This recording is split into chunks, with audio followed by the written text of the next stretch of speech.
For this video, I'm going to be going over each of the regions that exist in Legends of Runeterra, and specifically I want to talk about the themes that exist within those regions.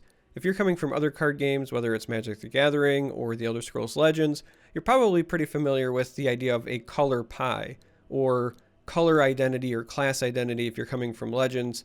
And it's just the idea that certain aspects of a card game are divided, right? Colors. And those colors have things that they're good at, things they're not so good at.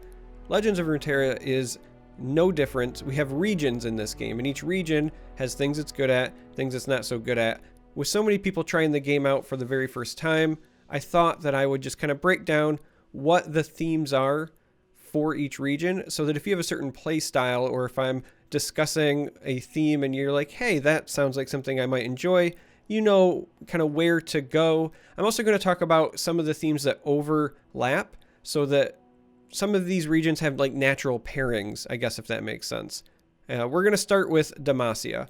So Demacia has elites as one of their themes. What do I mean by elites? Well, it's really just kind of like a tribal tag. So here in the search bar, right, if I type elite, you're going to see that there's a bunch of units that are popping up that all have this elite tag, and the ones that don't have elite but are still popping up interact with them. So Battlesmith here, when you summon an elite, grant it +1/+1, right? Here, this one on Last Breath creates an elite in hand, and so on and so forth. So elites are just something that's pretty unique to Demacia, and it's, again, kind of meant to just be a tribal deck, if you will. Now, another thing that is very rampant in Demacia is Challenger as a keyword. Now, this is not to say that other regions don't have cards with Challenger, but Demacia has the highest number of units with Challenger, and it's by a pretty significant margin. So this is certainly something that Demacia is using kind of as their removal. Demacia doesn't really have traditional, like, I play my spell, I kill your unit. They've got units with Challenger, and then even when you do have spells that kill other units, in many ways it's mimicking what Challenger does. Challenger is you take your unit and you force it to fight another unit. So when you start looking at the removal options in Demacia, it's stuff like single combat, where it's an ally and an enemy strike each other, just like if they had engaged in combat and somebody used Challenger. Even on the top end, when you're looking at your big sweepers, you have things like Judgment, where it's a battling ally strikes all battling enemies. So there's this theme that exists with Demacia where it's units fighting other units, and Challenger enables that as a keyword. Now, if you're going to have all this combat, you want to protect yourself. So another thing that is very prevalent within the Demacia region is Barrier. So Barrier is a shield that prevents one source of damage, and we see that manifest in cards like Brightsteel Protector, which has Barrier, and, well, excuse me, it grants Barrier. But we have cards like Lux that has Barrier, and we have things like Prismatic Barrier itself, which is granting an ally Barrier this round. Again, all the way down on the bottom end, we still have things like Brightsteel Formation. This has Barrier. On play or attack, it gives all allies Barrier. So again, Demacia's theme is really things fighting other things, and Barrier is another extension of that. Now, I don't know if this qualifies as a theme, but it is worth mentioning.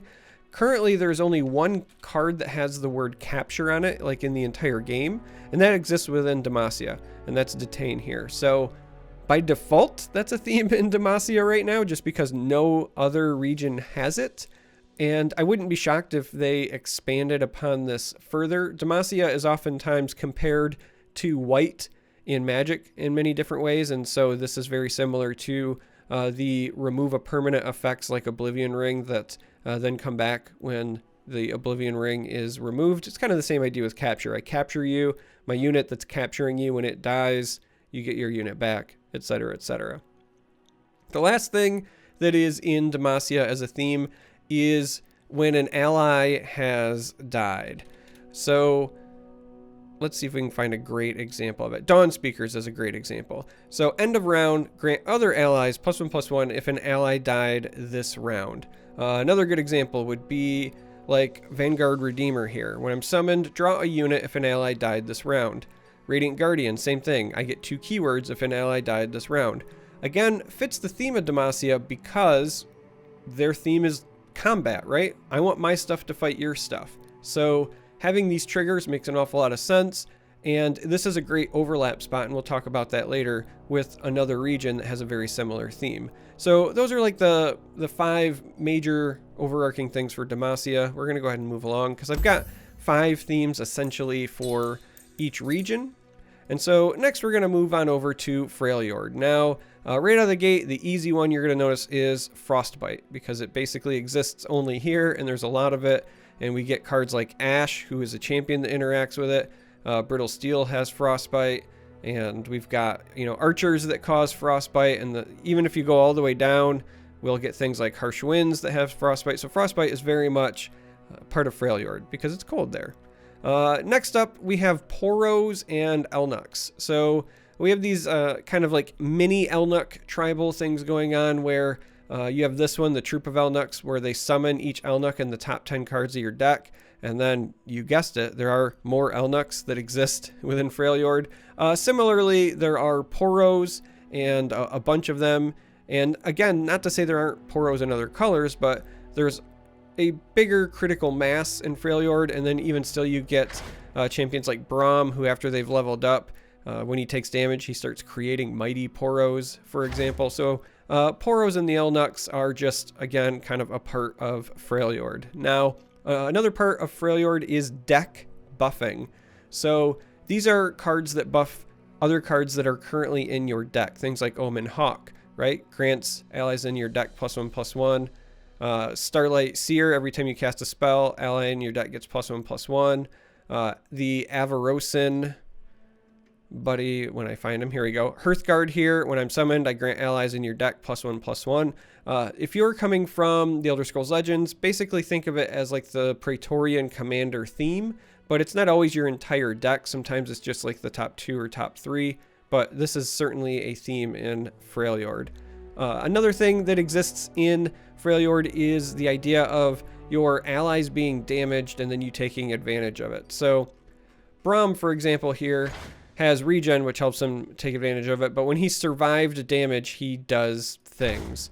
And then going a little bit further, we have things like grant a damaged ally +3/+3. When I survive damage, grant me +3/+0. And there are a number of these effects that exist within Freljord where you are doing something if you survive damage, and there's also some kind of self-triggers, right? So we have Tarkaz the Tribeless here, who deals 1 damage to all battling units. So this is a great way for you to kind of hurt your own units to get some of these triggers. Again, for example, Scarmother here, when I survive damage, I get +3/+0. Just part of the Freljord theme. The last part that's pretty uniquely Freljord is Ramp, because there's not a lot of ways for you to increase your mana stones currently in the game. Freljord is home to Catalyst of Aeons, which is a way to increase your mana count, as well as Weirding Stones that I just passed by accident here. And again, not a lot of ways that this can be done in the game right now. It kind of defaults to Freljord the same way that Detain has captured defaulting to Demacia, just because there's not a lot of it, but it's a Freljord thing, so we're including it. And we're going to go on to Ionia next. So Ionia, one of their themes is elusive units. Again, not to say other regions don't have elusive units, but Ionia is one of the 2 regions, again, I'll talk about that overlap in a bit, that just has a lot of them. They've got a lot of enablers where you are playing elusive units and then trying to buff them. So, Blade Scout gets elusive when you play it, but we have things like the Green Glade Duo. In fact, like if I just type in elusive here, right, we're going to see a number of units pop up, and this is a large number when you compare it to the other regions. Now, the elusive units are really, really good when you combine them with hand buffing. So another theme that exists within the Ionia region is the idea of buffing units in your hand. Not deck, that's a Freljord thing. This is specifically in your hand. So we have things like Inspiring Mentor that grants an ally in hand +1/+1.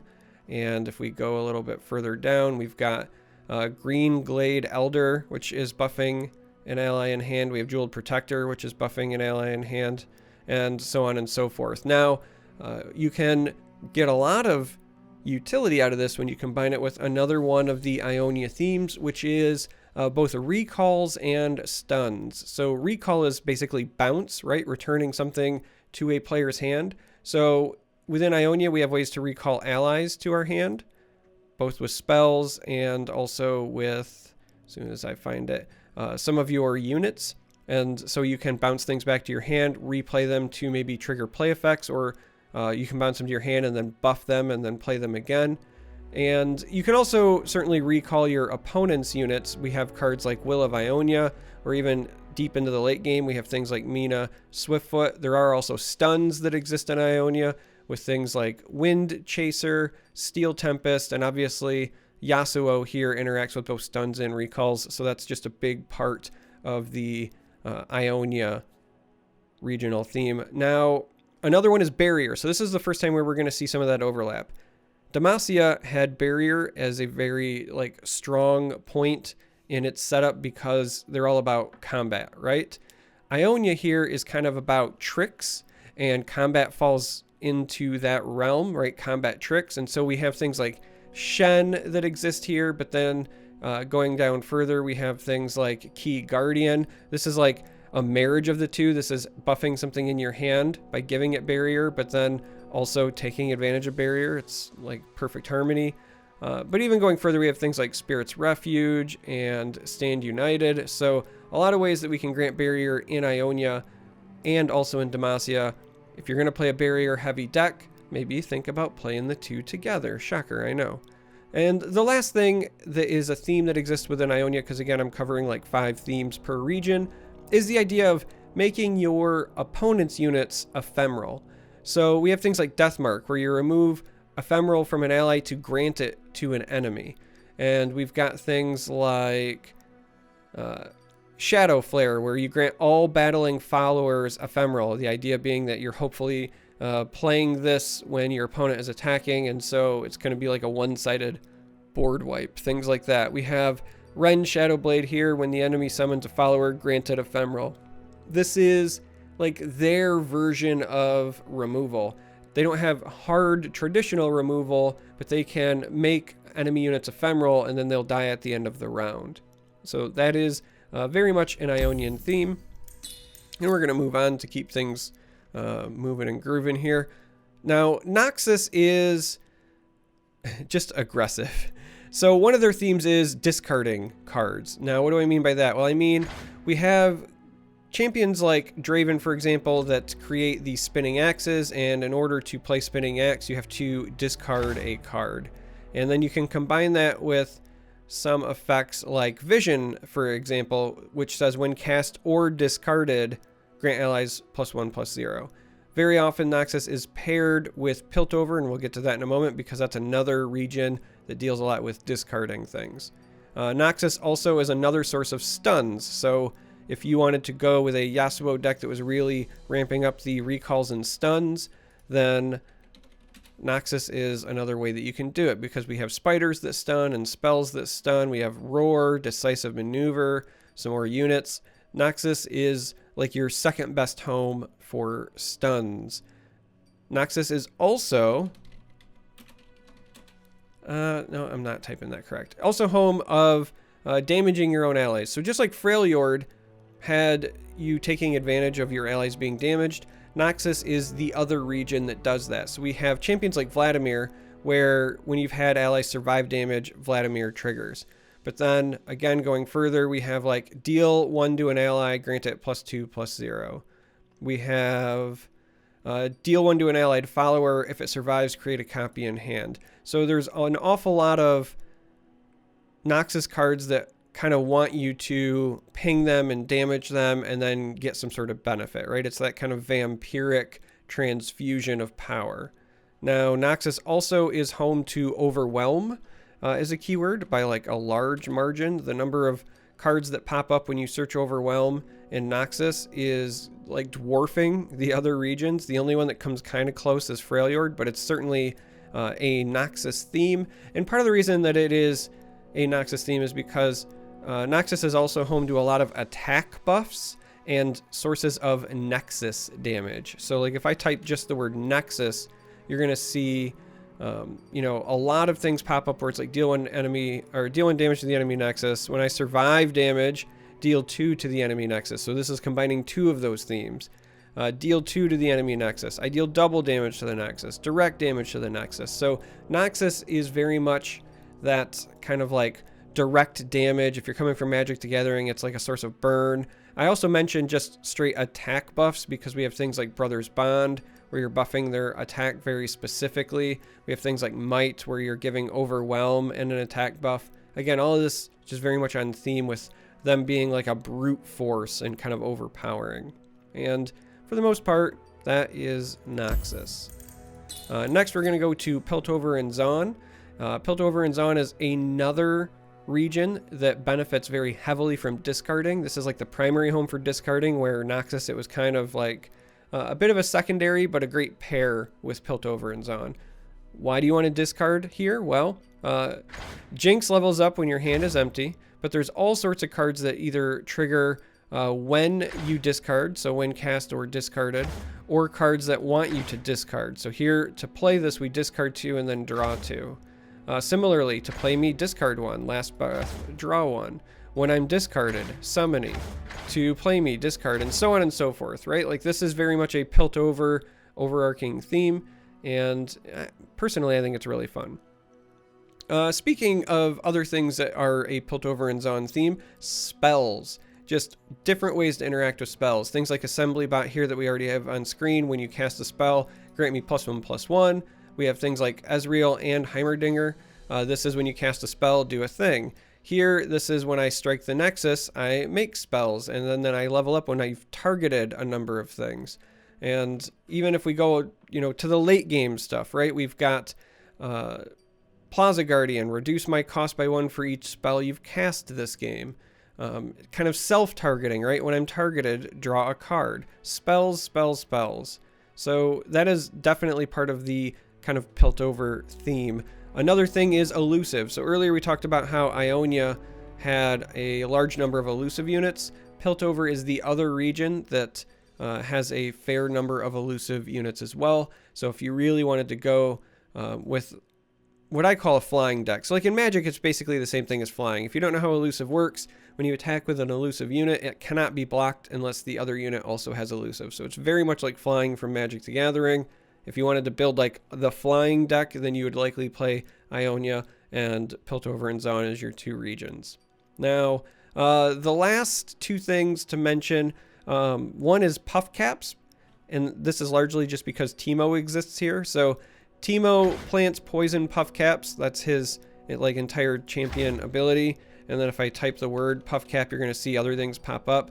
This is part of a deck archetype where you're just trying to put a bunch of mushrooms in your opponent's deck, and then when they draw cards that have mushrooms on them, they take damage. This is very much a Piltover thing. Now, there are other regions you can combine with this to get the most bang for your buck here, but the Puff Caps and the mushrooms themselves are very much centered here in Piltover. And then the last one is that Piltover, far more than any other region, has the most randomized effects. Not a lot of them in the game, as you can see here, only 9 cards total in the base set, but any of your randomized effects, all the way down to basically how the Puff Caps resolve, most of them reside here in Piltover. So this is, you know, the end of these themes, but I think that this is one of the more kind of fun or unique regions to play, just because it does feel very different from the others when you do play it. And last up, we have Shadow Isles. Shadow Isles does, in my opinion, a lot of things very, very well. It can be aggressive, it can be controlling, and it's got some pretty cool themes. So first up is just spiders, and that's largely because of Elise.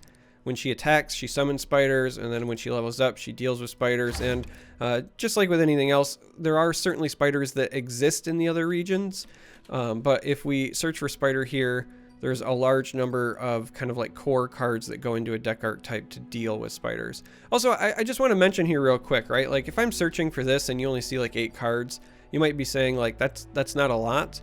But 1, there's only the base set, and 2, it's only 40 card decks. So right now with these 8 cards, like this is more than half of your entire deck if I were to just jam 3 copies of each of these in. And that's just for Shadow Isles. So more than enough to support an archetype and have it be kind of part of its core identity in my mind. Shadow Isles is another home for if an ally died this round, right? So we can see that here with like Crawling Sensation. If an ally died this round, do the thing. There's also a lot of ways to kill your own allies that exist in Shadow Isles. So very much like Demacia got those benefits, here we get those benefits as well. Kill an ally to draw 2. But we take it a step further in Shadow Isles because Shadow Isles is also home far more than any of the other regions to ephemeral units. Ephemeral units are units that exist for 1 turn, and then at the end of the turn or after they've struck, they die. And there are a number of cards that interact with ephemeral units. So while Ionia was all about making your opponent's units ephemeral, Shadow Isles has this overarching theme on how to use ephemeral units to your own benefit and some synergies that exist there. So that's part of the Shadow Isles theme for sure. Shadow Isles is also kind of home to the hard removal, just like traditional straight up I nuke your thing, not dealing damage to it, not flickering it, you know, no bells and whistles. It's literally cards like Ruination, just kill all units. Vengeance, kill a unit. Even, you know, some of your bodies like Rasa here, just kill the 2 weakest enemies if an ally died this round, combining 2 themes into one, the hard removal and the if an ally died, etc., etc. So definitely one of the themes within Shadow Isles as well. And then the last one that I think is the most overarching is Fearsome. So as far as keywords go, far more units with Fearsome in Shadow Isles than any other region. So this is home of the spookies, and rightfully so. And that's it. So that is kind of like 5 themes per region for the 6 regions that exist right now at launch. I know I kind of went through some of these fast and I didn't get to talk about some of the more like intricate interactions, but there is, in my opinion, a lot of really cool stuff in this base set because each region right now certainly has a theme. Like when I look at them, I can tell what that region is supposed to be doing, what it represents. I really like that from a design standpoint, but I also love the way that they allowed regions to overlap but still feel separate. So the fact that Ionia and Piltover are both running elusive units, for example, I don't feel like they're stepping on each other's toes because they're doing it in different ways. And I think that it just leads to natural deck building too, right? Like you want certain regions to naturally fit with each other the same way certain colors naturally fit with each other in Magic. That's why red and black used to go hand in hand, green and white, etc., etc. Same thing here. Overall, I think it's a pretty strong base set, but there's a lot of stuff I'd like to see more of, and that is, in my opinion, a sign of great design because I've already got my wheels turning about like, man, wouldn't it be cool if they did this? You know, I can't wait for them to add that. And anyway, I'm done rambling. That's it for this video. If you made it this far, I really appreciate it. Thank you for watching. Open beta's right around the corner. Don't forget to have fun.